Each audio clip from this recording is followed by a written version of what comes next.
So student next topic है जी prism. A prism is a wedge-shaped portion of a transparent refractive medium bounded by two plane faces inclined to each other at a certain angle. The two plane faces ਕਿਹੜੇ ਜਿਵੇਂ ਇੱਦਾਂ prism ਹੁੰਦਾ ਨਾ ਤੁਹਾਡਾ ਇਸ ਤਰੀਕੇ ਨਾਲ ਹੁੰਦਾ ਐ ਨਾ ਇਹਨਾਂ ਦੀ ਤਾਂ ਮੈਂ ਇਹਦੀ ਗੱਲ ਕਰਨ ਲੱਗਾ ਠੀਕ ਆ। ਜਿਹੜੇ ਆਹ ਪੋਰਸ਼ਨ ਇਹ ਨਜ਼ਰ ਆ ਰਿਹਾ ADCF ਐਂਡ ADEB ठीक है ABED and ACFD ठीक है inclined to each other car refracting faces of the prism। तो लाइन जी इन्होंने दोनों ज्वाइन कर रही है AD that is called refracting edge of the prism। and third face जो नीचे वाला BCFE okay refracting edge the opposite है जोड़ा है ना ये ओपोजिट है ना ये एड है अपना फेस इनू कहने आप base of the prism and the angle A included between the two refracting faces called angle of prism. जो टू रिफ्रैक्टिंग फेसिस जोड़े है ABED तो ACFD इन्होंने दोनों जो एंगल ऐ लगे ना ऐ इस तरीके इन्हें जो एंगल बनता है इन्होंने दोनों जिमें ऐ इतना मैं करके दिखावा आड़ा एंगल बनता इन्होंने दोनों ये है angle of prism.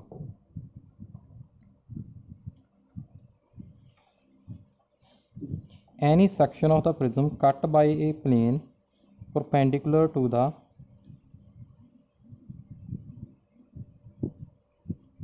refracting edge is called principal section of the prism। एड ABC है ये क्या है परपेंडिकुलर ये प्लेन दे इनू कहांगे असीं प्रिंसीपल सैक्शन जी अगे ट्राइंगल जी बनती है जी अगे है इक्वलेटर ठीक है। हुण मैं तुहानूं करवाउण लगा रिफ्रैक्शन थ्रू द प्रिज्म करिए जो यह रिफ्रैक्टिंग एज आ देखो रिफ्रैक्टिंग फेस आ परला ठीक है। इंसिडेंट रे आई हुण रेयर तो डेंसर जा रही है आ नॉर्मल ड्रॉ करता किधर बैंड होएगी टुवर्ड्स नॉर्मल। हुण अगे फिर नॉर्मल ड्रॉ किया डेंसर तो रेयर जा रही है बैंड होएगी अवे फ्रॉम द नॉर्मल होगी बैंड। आ एंगल ऑफ इंसिडेंस आई है एंगल ऑफ रिफ्रैक्शन आर आ ठीक है। इनू मैं ताड़ी दूजी बुक तो करवाना प्रदीप तो ठीक है वेट ठीक है। Angle of incidence I1 angle of refraction R1 इस इंटरफेस से जोड़ा फिर इंसीडेंट हो रही है रे वो एंगल R2 एंगल I2 इनू एंगल ऑफ इमरजेंस भी कह दें आप है ना I2 में बाहर इमरजेंट रे तो नॉर्मल एंगल बनता जोड़ा एंगल बनता वा इंसीडेंट रे एंड एमरजेंट रे वो किहड़ा एंगल है एंगल ऑफ डेविएशन। हाँ इंसीडेंट रे है ना इनू एक्सटेंड कर लो थोड़ा जहा एमरजेंट रे पिछले एक्सटेंड करो इन्होंने जो एंगल बनता है एंगल बिटवीन इंसीडेंट रे and emergent ray is called your angle of deviation ठीक है।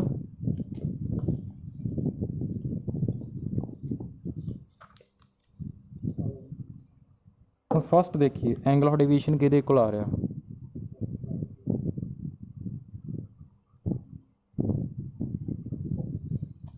देखो स्टूडेंट्स इसे ज्योमेट्री लगानी है आप सारी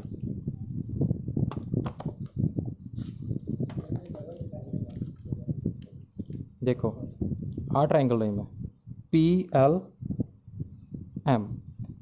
ठीक है PLM ट्रायंगल ले लिया आप ਹੁਣ ਤੁਹਾਨੂੰ ਪਤਾ ट्रायंगल का जो एक्सटीरियर एंगल होंदा आड़ा एक्सटीरियर एंगल किहदे कोल होंदा सम ऑफ ओपोजिट इंटीरियर एंगल आड़ एंगल प्लस आड़ एंगल देखो सो आ एंगल कितना होएगा आ R1 हुण आ वर्टिकली ओपोजिट है ना I1 आ पूरे कंप्लीट एंगल दे इक्वल होएगा इन्ना R1 दिता है कितना होगा I1 माइनस R1। सो इसी तरह आ एंगल किहदे कोल होएगा आड़ा एंगल आ कंप्लीट एंगल किहदे कोल हैगा I2 दे वर्टिकली ओपोजिट एंगल आ R2 है कितना हो जाएगा I2 माइनस R2 ठीक है। इदा मैं तुहाडी ट्रायंगल इस तरीके बननी मैं प्रिज्म इत्थे मैं ड्रॉ कर देना तुहाडे कर ही देने तुहानूं आपां प्रिज्म इंसीडेंट रे नॉर्मल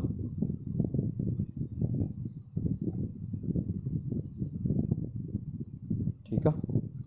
हाँ हो गया तुहाडा एंगल ऑफ रिफ्रैक्शन R1 इत्थे R2 I2 I1 इन्हूं एक्सटेंड कर लईए आपां आएगा एंगल ऑफ डेविएशन। हुण ए एंगल फाइंड करना एंगल ऑफ डेविएशन किहदे कोल हुंदा ट्राइंगल किहड़ी हैगी मैं नाम दे देना P आएगा पॉइंट L O ते ए हैगा M इन्हूं दिता A B C ठीक है।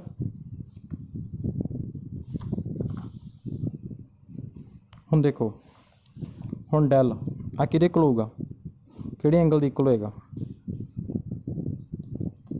ट्राइंगल दा एक्सटर्नल एंगल किहदे कोल हुंदा sum of opposite interior angle इस एंगल दे प्लस इस एंगल दी इक्वल होएगा आ एंगल कितना हो जाएगा PLM प्लस एंगल PAML ठीक है आड़ा एंगल आड़ा एड हुण ये एंगल पूरे आ कंप्लीट इदां बने देखो जिवें इदां आ एंगल होवे जिवें I2 आ पूरा एंगल कितना आ रहा आड़ा पूरा एंगल ये कितना आ रहा I2 आ रहा ये जो इन्ना पार्ट हाफ पार्ट यह कितना है R2 तो यह कितना रह जाऊगा यह कितना रह जाऊगा I2 माइनस R2 आड़ा एंगल कितना रह जाऊगा I2 माइनस R2 इसी तरह आ कंप्लीट एंगल कितना है एंड कंप्लीट आ पूरा कंप्लीट एंगल वर्टिकली ओपोजिट ना I1 के इक्वल आ पार्ट R1 तो आ इन्ना एंगल कितना आ जाऊगा I1 माइनस R1 यही मैं इत्थे कीता देखो del I1 minus R1 plus I2 minus R2 I1 वाले इकट्ठे कर लिए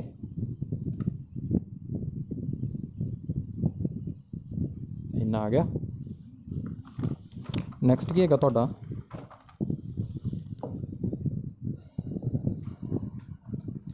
नैक्सट है कि क्वाड्रिलेटरल ALOM आ देखो ALOM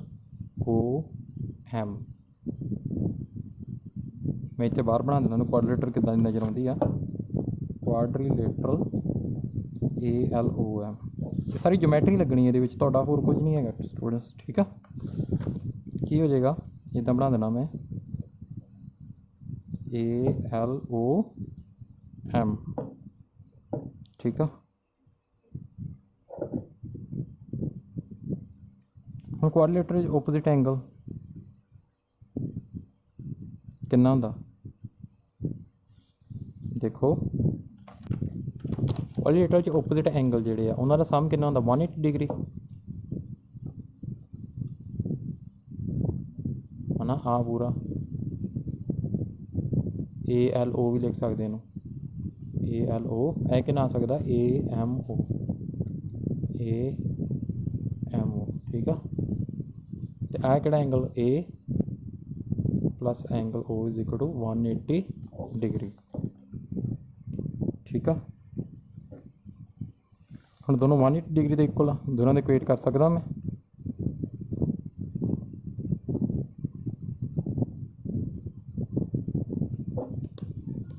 ठीक है। सो कितना आएगा मेरा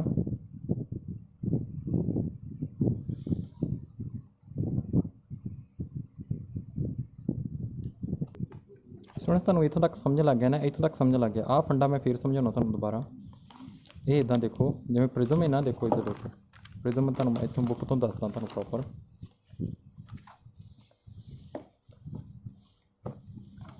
देखो असीं क्वाड्रिलेटर किहड़ी लई ALOM क्वाड्रिलेटरल ALOM देखो angle A plus angle O plus angle ALO plus angle AMO किहदे कोल आ गया 360 डिग्री। हुण देखो AL ते O आ एंगल नॉर्मल बना रहा ना इहदे नाल कितना 90 डिग्री यह भी आ कितना AMO एक एंगल कितना 90 क्योंकि नॉर्मल है आड़ा ठीक है। यह भी 90 यह भी 90 angle A plus angle O 90 plus 90 is equal to 360 कितना आ गया angle A plus angle O 360 minus 180 degree कितना आ गया 180 डिग्री के इक्वल आ गया। इन्नी समझ लग गई। हुण मैं किहड़ी ट्राइंगल लैनी है हुण मैं यह ट्राइंगल लैनी है LOM ट्राइंगल LOM ये एंगल O प्लस एंगल आ एंगल कितना आ गया R1 plus angle R2 triangle के तिना एंगलों सम कितना आंदा 180 डिग्री।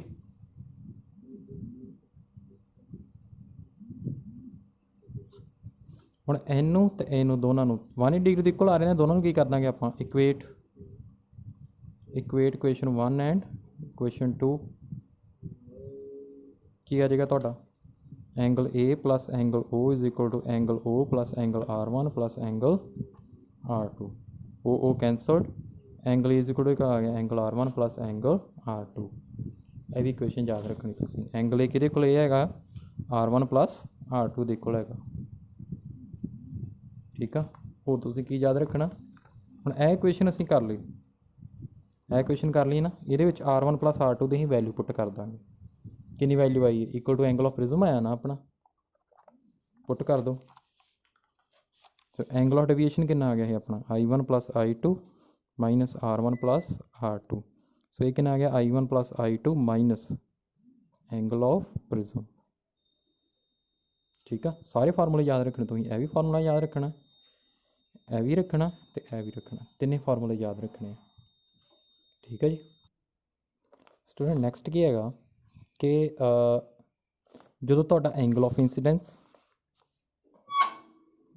तो angle of refraction small angle हम देखो मैं तो मैं करता ना देखो एंगल ऑफ प्रिज्म किहदे कोल आ गया R1 प्लस R2 ये भी फार्मूला तुसीं कर लिया एंगल ऑफ डेविएशन किहदे कोल I1 plus I2 minus R1 plus R2 दे कोल ये भी कर लिया फार्मूला होर एंगल ऑफ डेविएशन किहदे कोल I1 plus I2 minus angle of prism ये भी कर लिया। ਹੁਣ ਜਿਹੜਾ ਨੈਕਸਟ ਫਾਰਮੂਲਾ ਮੈਂ ਡਰਾਈਵ ਕਰਨ ਲੱਗਾ ਹੁਣ ਦੇਖੋ ਮੈਂ ਕਿੱਥੋਂ ਡਰਾਈਵ ਕਰਨਾ ਉਹ ਮੈਂ ਇੱਥੋਂ ਹੀ ਡਰਾਈਵ ਕਰਨਾ ਹੈ ਪਤਾ ਨਾ ਸਾਈਨ ਸਨੈਲ ਲਾਅ ਲਗਾਉਣਾ sine I over sine R1 is equal to ਇਹਦਾ ਰਿਫਰੈਕਟਿਵ ਇੰਡੈਕਸ ਓਵਰ ਇਹਦਾ ਜਿਹਦੇ 'ਚ ਜਾ ਰਹੀ ਉਹਦਾ ਰਿਫਰੈਕਟਿਵ ਇੰਡੈਕਸ ਓਵਰ ਜਿਹਦੇ 'ਚ ਆ ਰਹੀ ਉਹਦਾ ਰਿਫਰੈਕਟਿਵ ਇੰਡੈਕਸ ਹੈ ਨਾ। ਦੇਖੋ ਹੁਣ ਮੈਂ ਲਗਾਤਾ sine I1 over sine R1 glass का रिफ्रैक्टिव इंडैक्स म्यू ही एयर का 1 ही ठीक है यह आ गया ठीक है। जो एंगल स्मॉल होंगे when I1 and R1 are small उदों की होएगा साइन I1 पता कि हो जाएगा I1 के इक्वल ही आ जाएगा तो साइन R2 कि आ जाएगा R2 के इक्वल ही आ जाएगा इन्हू पुट कर दिए R1 is equal to R1 ही आ जाएगा I1 over R1 is equal to mu ठीक है। सो I1 की कितनी वैल्यू आ गई म्यू R1 ठीक है।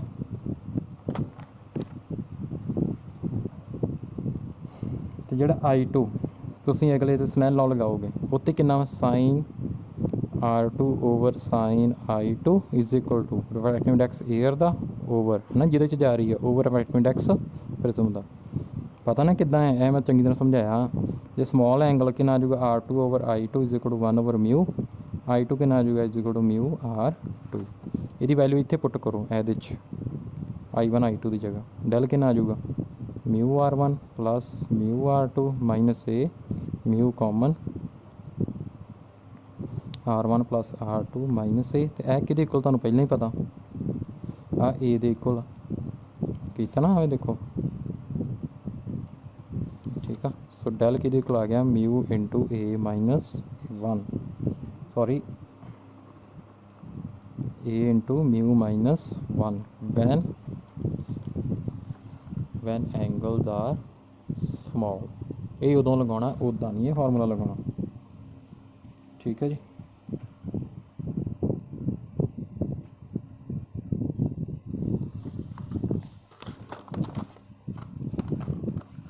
स्टूडेंट तुहानूं मैं नैक्सट समझा रहा ना इनू कह दें आप डेरीवेशन ऑफ प्रिज्म फार्मूला हुण इहदे विच की करना ही फाइंड करना की फाइंड करना एंगल ऑफ मिनिमम डेविएशन कि minimum deviation angle minimum deviation minimum होवे की होवे एंगल डेविएशन की होवे मिनिमम होवे। सो हुण डेल आपां ये कर चुके ना del is equal to I1 plus I2 minus A है ना, ये तो कॉमन फार्मूला लगना ही लगना थोड़ा हमेशा। सो इनू मैं कितना स्केयर कंप्लीट करा, ये मैं कितना करा,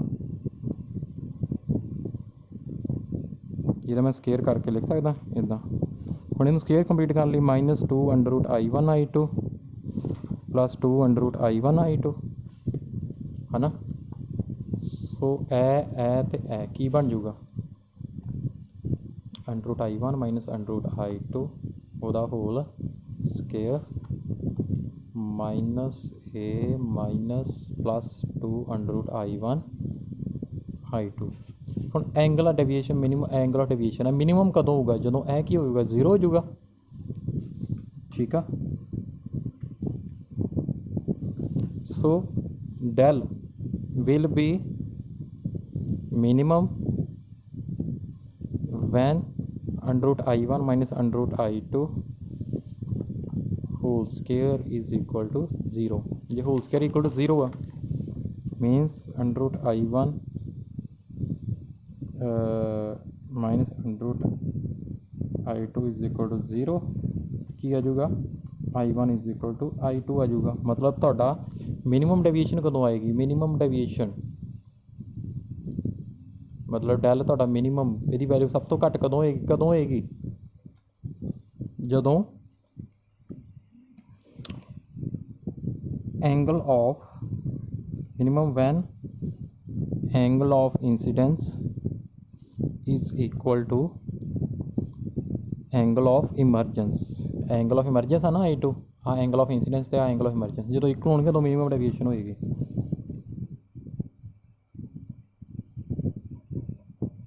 ठीक है,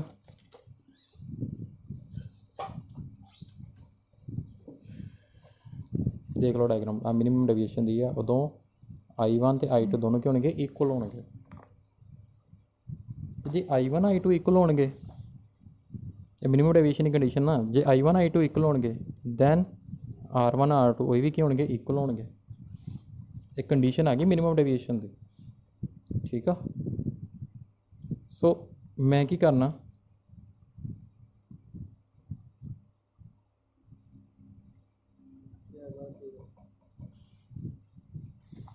मैं की करना जिवें प्रिज्म है ना, ये इत्थे स्नैल लॉ लगाना, साइन I1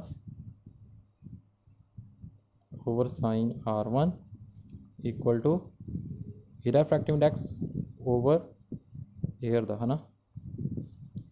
साइन I1 की वैल्यू पहले कैलकुलेट करनी, कितनी आती है I1 की वैल्यू, एंगल ऑफ इंसीडेंस कितना आता अपना। ठीक है, फिर एंगल ऑफ रिफ्रैक्शन है कितना आता, इत्थे वैल्यू पुट कर देनी आप ये। ठीक है, कितना करांगे, देखो एंगल ऑफ प्रिज्म किहदे कोल हैगा I1 sorry angle of prism किहदे कोल हैगा R1 प्लस R2। हुण R दोनों इक्वल आ, R प्लस R कितना आ गया, 2 R आ गया, R कितना आ गया, A ओवर 2। यदि वैल्यू तो आ गई क्योंकि R1 R2 इक्वल है ना दोनों ही। इतने क्या आ जाऊगा, साइन I भी वो भी equal, sine R equal to mu. तो R की वैल्यू कितनी है, A/2। हुण I की वैल्यू कैलकुलेट करनी है। हुण डेल किहदे कोल हुंदा, डेल मिनिमम किहदे कोल हुंदा, I1 plus I2 minus A। हुण I1 I2 दोनों इक्वल आ मिनिमम डेविएशन वास्ते, I plus I minus A। ये तो I की वैल्यू कढ़ लो, कितनी आ जाऊगी I की वैल्यू, ये I की वैल्यू आ जाएगी। इनू इत्थे पुट कर दो, म्यू किहदे कोल आ जाऊगा, sine A plus del minimum by 2 वो अंदर angle over sine A over 2। बड़ा फेमस फार्मूला वा, इनू भी कह दें आप प्रिज्म फार्मूला भी कह दें, इनू भी कह दें आप प्रिज्म फार्मूला भी कह दें। एक कदों यूज़ करना जो मिनिमम डेविएशन हैगी अपने को, उदा फार्मूला नहीं लगना, जो डेल मिनिमम आ सब तो उदों लगना। ठीक है, सो हुण तक आप किन्ने फार्मूले कर चुके हैं, आप भी फार्मूला कर लिया, यह भी कर लिया। ठीक है, फिर उस तो बाद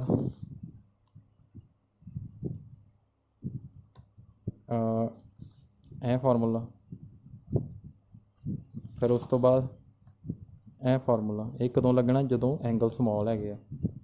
फिर उस तो बाद की किया, ਇਹ ਫਾਰਮੂਲਾ ਡਰਾਈਵ ਕੀਤਾ ਤੇ ਕੰਡੀਸ਼ਨ ਕੀਤੀ ਫॉर ਮਿਨੀਮਮ ਡੇਵੀਏਸ਼ਨ। ਇਹ ਯਾਦ ਰੱਖਣੀ ਕੰਡੀਸ਼ਨ, ਜਦੋਂ ਮਿਨੀਮਮ ਡੇਵੀਏਸ਼ਨ ਉਦੋਂ I1 ਇਕੁਅਲ ਟੂ I2 ਹੋਊਗਾ, R1 we equal to R2 ਹੋਏਗਾ। ਠੀਕ ਆ, ਇਹਦਾ ਰਿਫਰੈਕਟਿਵ ਇੰਡੈਕਸ ਲੱਭ ਸਕਦੇ ਹੋ ਤੁਸੀਂ ਜੇ ਤੁਹਾਨੂੰ ਮਿਨੀਮਮ ਐਂਗਲ ਆਫ ਡੇਵੀਏਸ਼ਨ ਪਤਾ। ਠੀਕ ਹੈ ਜੀ। ਨੈਕਸਟ ਹੈਗਾ ਡਿਸਪਰਸ਼ਨ ਆਫ ਲਾਈਟ। ਤੁਹਾਨੂੰ ਪਤਾ ਹੀ splitting of white light into its constituent colours on passing through prism the band of 7 colour. ਸਭ ਤੋਂ ਪਹਿਲਾਂ ਤੁਹਾਨੂੰ ਪਤਾ ਨਾ ਵਿਬਗਿਓਰ ਵੀ violet, indigo, blue, green, yellow, orange, red. ਠੀਕ ਆ, ਹੁਣ ਦੇਖੋ ਸਭ ਤੋਂ ਜ਼ਿਆਦਾ ਵੇਵਲੈਂਥ ਕਿਹਦੀ ਹੁੰਦੀ ਹੈ? ਰੈੱਡ ਕਲਰ ਦੀ ਹੁੰਦੀ ਆ। ਉੱਤੋਂ ਨੀਚੇ ਨੂੰ ਆਈ ਜਾਓ ਵੇਵਲੈਂਥ ਘਟਦੀ ਜਾਏਗੀ, ਜਾਂ ਨੀਚੇ ਨੂੰ ਉੱਪਰ ਜਾਈ ਜਾਓ ਵੇਵਲੈਂਥ ਇਨਕਰੀਜ਼ ਹੁੰਦੀ ਜਾਏਗੀ। ਸਭ ਤੋਂ ਘੱਟ ਵੇਵਲੈਂਥ ਕਿਹਦੀ ਹੈਗੀ? ਵਾਇਲਟ ਦੀ। ਸਭ ਤੋਂ ਜ਼ਿਆਦਾ ਕਿਹਦੀ ਹੈਗੀ? ਰੈੱਡ ਦੀ। ਹੁਣ ਡਿਸਪਰਸ਼ਨ ਦਾ ਕੌਜ਼ ਕੀ ਹੈਗਾ? ਹੈਗਾ ਕੌਚੀ ਫਾਰਮੂਲਾ ਆਪਣੇ ਕੋਲ। ਰਿਫਰੈਕਟਿਵ ਇੰਡੈਕਸ ਕਿਹਦੇ ਕੋਲ ਹੈਗਾ? A + B/λ² + C/λ4। ਇਹ A B C ਤੁਹਾਡੀ ਕੌਨਸਟੈਂਟ ਵੈਲਿਊ ਕੋਈ 1 2 3 ਕੁਝ ਵੀ ਹੋ ਸਕਦਾ। ਠੀਕ ਆ, ਹੁਣ ਡਿਸਪਰਸ਼ਨ ਕਿਉਂ ਹੁੰਦੀ ਆ? ਕਿਉਂਕਿ ਰਿਫਰੈਕਟਿਵ ਇੰਡੈਕਸ ਜਿਹੜਾ ਪ੍ਰਿਜ਼ਮ ਦਾ ਨਾ ਉਹਦੀ ਵੈਲਿਊ ਡਿਫਰੈਂਟ ਹੁੰਦੀ ਆ ਡਿਫਰੈਂਟ ਕਲਰਸ ਲਈ। ਜਿਵੇਂ ਦੇਖੋ ਹੁਣ ਜਿਹਦੀ ਵੇਵਲੈਂਥ ਜ਼ਿਆਦਾ ਹੋਏਗੀ ਉਹਦੇ ਬਾਅਦ ਰਿਫਰੈਕਟਿਵ ਇੰਡੈਕਸ ਦੀ ਵੈਲਿਊ ਕੀ ਹੋਏਗੀ? ਘੱਟ ਹੋਏਗੀ, ਹੈ ਨਾ। ਹੁਣ ਦੇਖੋ ਜਿਵੇਂ ਰੈੱਡ ਕਲਰ ਆ, ਰੈੱਡ ਕਲਰ ਦੀ ਵੇਵਲੈਂਥ ਜ਼ਿਆਦਾ ਹੁੰਦੀ, ਉਹਦੇ ਵਾਸਤੇ ਰਿਫਰੈਕਟਿਵ ਇੰਡੈਕਸ ਘੱਟ ਹੋਏਗਾ, ਉਹਦੇ ਵਾਸਤੇ ਮੀਡੀਅਮ ਕੀ ਹੋਏਗਾ? ਰੇਅਰਰ ਹੋਏਗਾ। ਠੀਕ ਆ, ਅਤੇ ਉਹ ਜ਼ਿਆਦਾ ਫਾਸਟ ਟਰੈਵਲ ਕਰੇਗਾ ਕਲਰ। ਠੀਕ ਆ, ਅਤੇ ਜਿਹਦੇ ਲੈਮਡਾ ਘੱਟ ਵਾ, ਜਿਵੇਂ ਵਾਇਲਟ ਕਲਰ ਇਹਦੀ ਵੇਵਲੈਂਥ ਘੱਟ ਆ, ਉਹਦੇ ਵਾਸਤੇ ਰਿਫਰੈਕਟਿਵ ਇੰਡੈਕਸ ਜ਼ਿਆਦਾ ਹੋਏਗਾ, ਉਹਦੇ ਵਾਸਤੇ ਮੀਡੀਅਮ ਕੀ ਹੋਏਗਾ? ਡੈਂਸਰ ਹੋਏਗਾ। ਅਤੇ ਇਹ 'ਚ ਸਪੀਡ ਕੀ ਉਹਦੀ ਕਲਰ ਦੀ ਕੀ ਹੋ ਜਾਏਗੀ? ਡਿਕਰੀਜ਼ ਹੋ ਜਾਏਗੀ। ਠੀਕ ਆ, ਇਸ ਕਰਕੇ ਡਿਸਪਰਸ਼ਨ ਹੁੰਦੀ ਹੈ, ਕਲਰਸ ਅਲੱਗ-ਅਲੱਗ ਹੋ ਜਾਂਦੇ, ਕਿਉਂਕਿ ਹਰ ਇੱਕ ਕਲਰ ਵਾਸਤੇ ਰਿਫਰੈਕਟਿਵ ਇੰਡੈਕਸ ਦੀ ਵੈਲਿਊ ਕੀ ਹੋਏਗੀ? ਡਿਫਰੈਂਟ ਹੈ। ਜਿਹਦੀ ਵੇਵਲੈਂਥ ਜ਼ਿਆਦਾ ਉਹਦੇ ਵਾਸਤੇ ਉਹ ਮੀਡੀਅਮ ਕੀ ਹੋਏਗਾ? ਜਿਹਦੀ ਘੱਟ ਆ ਵੇਵਲੈਂਥ ਉਹਦੇ ਵਾਸਤੇ ਮੀਡੀਅਮ ਕੀ ਹੋਏਗਾ? ਡੈਂਸਰ ਹੋਏਗਾ। ਅਤੇ ਜਿਹਦੀ ਵੇਵਲੈਂਥ ਜ਼ਿਆਦਾ ਉਹਦੇ ਵਾਸਤੇ ਮੀਡੀਅਮ ਕੀ ਹੋਏਗਾ? ਰੇਅਰਰ ਹੋਏਗਾ। ਠੀਕ ਆ, ਨੈਕਸਟ ਹੈਗਾ ਐਂਗਲ ਆਫ ਡੇਵੀਏਸ਼ਨ ਕਿਹਦਾ ਜ਼ਿਆਦਾ ਹੋਏਗਾ? ਕਿਹੜੇ ਕਲਰ ਦਾ? ਹੁਣ ਤੁਹਾਨੂੰ ਪਤਾ ਵੇਵਲੈਂਥ ਕਿਹਦੀ ਜ਼ਿਆਦਾ ਵਾ? ਰੈੱਡ ਕਲਰ ਦੀ ਜ਼ਿਆਦਾ, ਵਾਇਲਟ ਦੀ ਘੱਟ ਆ। ਸੋ ਇਹ ਤੋਂ ਕੀ ਕਨਕਲੂਜਨ ਕੱਢ ਸਕਦੇ ਹਾਂ ਅਸੀਂ? ਰਿਫਰੈਕਟਿਵ ਇੰਡੈਕਸ ਕਿਹਦਾ ਜ਼ਿਆਦਾ? ਜਿਹਦੀ ਵੇਵਲੈਂਥ ਜ਼ਿਆਦਾ ਉਹਦਾ ਰਿਫਰੈਕਟਿਵ ਇੰਡੈਕਸ ਘੱਟ ਆ।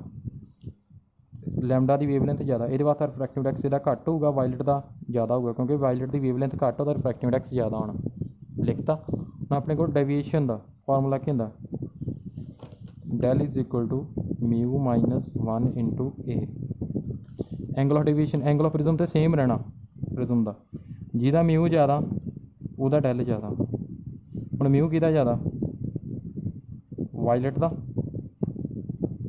ਵਾਇਲਟ ਦੀ ਡੇਵੀਏਸ਼ਨ ਜ਼ਿਆਦਾ ਹੋਊਗੀ। ਡੇਵੀਏਸ਼ਨ ਜ਼ਿਆਦਾ ਮਤਲਬ ਉਹਦਾ ਐਂਗਲ ਆਫ ਡੇਵੀਏਸ਼ਨ ਜ਼ਿਆਦਾ ਹੋਊਗਾ। ਜਿਵੇਂ ਇੱਦਾਂ ਰੇ ਜਾਂਦੀ ਹੈ ਨਾ, ਪ੍ਰਿਜ਼ਮ ਐ ਰੇ ਜਾ ਰਹੀ ਹੈ, ਐ ਬੈਂਡ ਹੋਣੀ ਹੈ, ਇੱਥੇ ਜਿਹੜਾ ਐਂਗਲ ਆ ਇਹ ਵਾਇਲਟ ਵਾਸਤੇ ਆ ਐਂਗਲ ਜ਼ਿਆਦਾ ਹੋਏਗਾ, ਅਤੇ ਰੈੱਡ ਵਾਸਤੇ ਐਂਗਲ ਕੀ ਹੋਏਗਾ? ਸਮੋਲ ਹੋਏਗਾ। ਆ ਐਂਗਲ ਉਹ ਰੇ ਉੱਪਰ ਹੀ ਰਹਿ ਜਾਏਗੀ ਥੋੜ੍ਹੀ।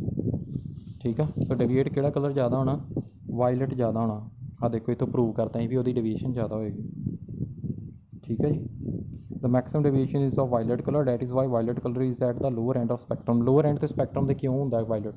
ਕਿਉਂਕਿ ਸਭ ਤੋਂ ਜ਼ਿਆਦਾ ਐਂਗਲ ਡੇਵੀਏਸ਼ਨ ਵਾਇਲਟ ਦਾ ਹੁੰਦਾ, ਉਸ ਤੋਂ ਘੱਟ ਇੰਡੀਗੋ, ਉਸ ਤੋਂ ਘੱਟ ਬਲੂ, ਉਸ ਤੋਂ ਘੱਟ ਯੈਲੋ, ਉਸ ਤੋਂ ਘੱਟ ਔਰੇਂਜ। ਸਭ ਤੋਂ ਘੱਟ ਕਿਹਦਾ ਹੁੰਦਾ ਐਂਗਲ ਡੇਵੀਏਸ਼ਨ? ਰੈੱਡ ਕਲਰ ਦਾ। ਠੀਕ ਹੈ ਜੀ। ਨੈਕਸਟ ਆ ਗਿਆ ਆਪਣਾ Anglo dispersion.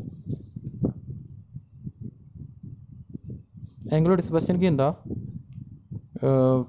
Angular dispersion produced by prism for white light is the difference in the angle of deviation of two extreme color। ਜਿਹੜੇ ਦੋ ਐਕਸਟਰੀਮ ਕਲਰ ਉਹਨਾਂ ਦਾ ਐਂਗਲ ਆਫ ਡੇਵੀਏਸ਼ਨ ਦਾ ਡਿਫਰੈਂਸ। ਹੁਣ ਐਕਸਟਰੀਮ ਕਲਰ ਕਿਹੜਾ? ਸਭ ਤੋਂ ਇੱਧਰ ਐਂਡ 'ਤੇ ਕਿਹੜਾ ਕਲਰ ਹੈਗਾ ਸੀ? ਰੈੱਡ ਹੀ। ਇੱਧਰ ਸਭ ਤੋਂ ਐਂਡ 'ਤੇ ਕਿਹੜਾ ਹੈਗਾ ਸੀ? ਵਾਇਲਟ। ਹੁਣ ਇਹਦਾ ਕਿੰਨਾ ਐਂਗਲ ਆਫ ਡੇਵੀਏਸ਼ਨ ਕਿੰਨਾ ਹੋਊਗਾ? ਇਹਦਾ ਆਊਗਾ ਐਂਗਲ ਆਫ ਡੇਵੀਏਸ਼ਨ। ਇਹਦਾ ਕਿੰਨਾ? ਇੱਧਰ ਰੇ ਬੈਂਡ ਕਰਕੇ ਨਾ ਸਿੱਧੀ ਜਾਣਾ ਸੀ ਉੱਦਾਂ, ਇਹਦਾ ਇੱਥੋਂ ਇੰਨਾ, ਇਹਦਾ ਆ ਐਂਗਲ ਆਫ ਡੇਵੀਏਸ਼ਨ ਇਹ ਹੋਏਗਾ। ਹੁਣ ਡੈਲ ਕਿਹਦੇ ਕੋਲ ਹੁੰਦਾ? μ - 1 into A। ਇਹ ਵਾਇਲਟ ਕਲਰ ਦਾ ਆ ਗਿਆ, ਇਹ ਰੈੱਡ ਦਾ ਆ ਗਿਆ। ਇਹਨਾਂ ਦੋਨਾਂ ਦੇ ਐਂਗਲ ਡਿਫਰੈਂਸ ਨਾ। ਹੁਣ ਜ਼ਿਆਦਾ ਕਿਹਦਾ ਹੁੰਦਾ ਐਂਗਲ ਡੇਵੀਏਸ਼ਨ? ਵਾਇਲਟ ਦਾ ਜ਼ਿਆਦਾ ਹੁੰਦਾ, ਮਾਈਨਸ ਕਰਤਾ, ਡਿਫਰੈਂਸ ਹੀ ਨਾ। ਸੋ ਕੀ ਆ ਜਾਏਗਾ? Mu V minus refractive index of violet minus refractive index of red into A। Next ਹੈਗਾ dispersive power.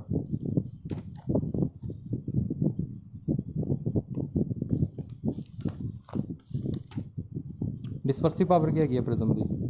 It is defined as the ratio of angular dispersion to the mean deviation produced by the prism।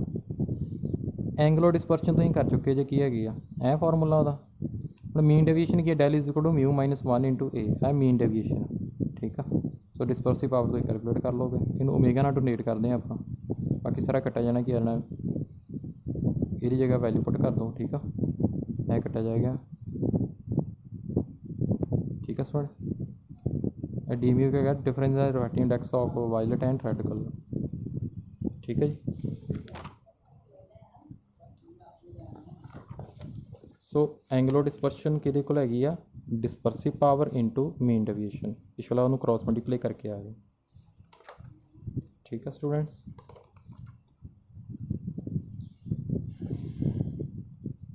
I hope तुहानूं ये समझ लग गया होएगा।